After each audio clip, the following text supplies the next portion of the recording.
Hi friends, ಮಮತಾನ್ ವ್ಲಾಗಿಗೆ ಸ್ವಾಗತ. ಇವತ್ತು ನಾನು ನನ್ನ ಹೇರ್ಗೆ ಯಾವ ಆಯಿಲ್ ಹಚ್ತೀನಿ, ಅದಕ್ಕೆ ಏನೇನು ಹಾಕ್ತೀನಿ ಅನ್ನೋದನ್ನ ನಿಮ್ಮ ಜೊತೆ ಶೇರ್ ಮಾಡಬೇಕಂತೇಳಿ ಈ ವಿಡಿಯೋ ಮಾಡ್ತಾಯಿದ್ದೀನಿ. ಪ್ಲೀಸ್ ಕೊನೆ ತನಕ ನೋಡಿ. ಇಷ್ಟ ಆದರೆ ವಿಡಿಯೋನ ಪ್ಲೀಸ್ ಲೈಕ್ ಮಾಡಿ, ಶೇರ್ ಮಾಡಿ, ಕಮೆಂಟ್ ಮಾಡಿ, ತಪ್ಪದೆ ಪ್ಲೀಸ್ ಸಬ್ಸ್ಕ್ರೈಬ್ ಮಾಡಿ. ಸ್ಟೇಷನರಿ ಶಾಪ್ಗಳಲ್ಲಿ ಹರಳೆಣ್ಣೆ ಅಂದರೆ ಸಿಗ್ತವೆ. ಅದನ್ನ ನಾನು ಅದು ಪ್ಯಾಕೆಟಲ್ಲಿ ಸಿಗುತ್ತೆ. ನಾನು ಅದನ್ನ ಒಂದು ಬಾಟ್ಲಲ್ಲಿ ಹಾಕಿ ಇಟ್ಕೊಂಡಿದ್ದೀನಿ.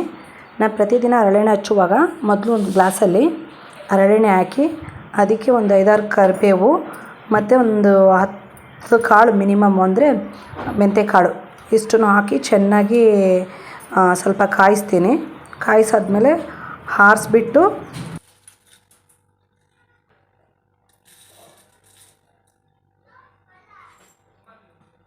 ಇದನ್ನು ಬೈತಲೆ ತೆಗೆದು ಹಚ್ಕೋಬೇಕು.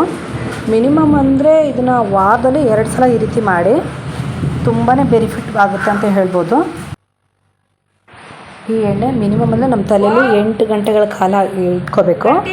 ಆಮೇಲೆ ಬೆಳಗ್ಗೆ ಬೇಕಾದರೆ ತಲೆ ತೊಳ್ಕೊಬೋದು.